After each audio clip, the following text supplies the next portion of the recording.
Hi, welcome to my scrap room. I'm Lucy. If this is the first time you've been to my blog, then welcome. I want to share with you some of the things, the tips and techniques that I really like, and I'm going to start a series called The Scrap Stuff. This is part one of the scrap stuff, and I want to show you today how much fun you can have with some bingo markers. So I created this layout last night. The paper actually altered last week, the cardstock, and I used bingo markers for that.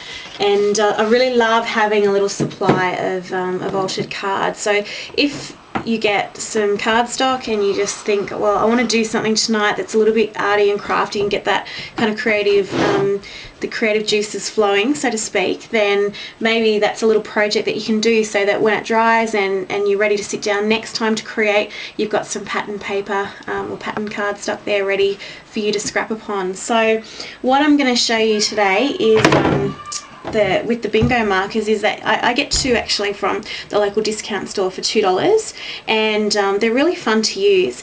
My gorgeous daughter Stassi is filming this, so Stassi, if you want to just come around and come a little bit closer, I want to show everyone how you can use these. So you take the bingo marker in your hand, and if you press lightly, you're going to get a little dot. Okay, so just the little dot on its own is enough to create a cute little pattern.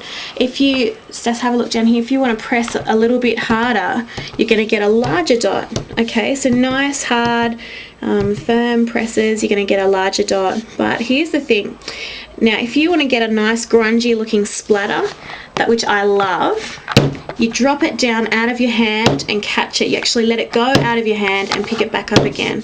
Okay, you're going to get these lovely splatters everywhere to make your own pattern paper.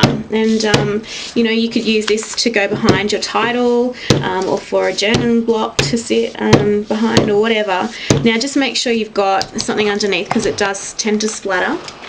And go to your edges if you like as well. I really love the red on something like manuscript paper, like music paper. I think that's called manuscript paper, I don't know, I should know, Mum was a piano teacher.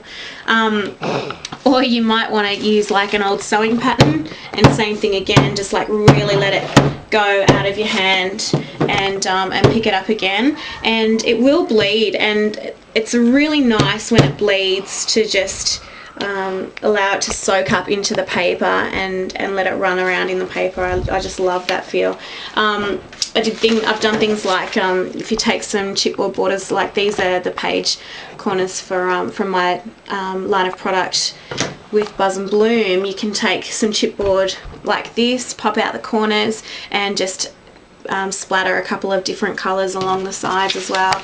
You can take a paper flower and just soak up like 3/4 of it in an ink, in the bingo ink I should say, and I would use this side, which is like a mottled effect. It's kind of more muted, but it almost looks tie-dyed, and again you'd have to let it dry, but imagine a series of those with staples in the centre. Again, it's a nice grungy feel. So just a couple of little shares today. I hope you have enjoyed that, and I hope to see you again sometime soon.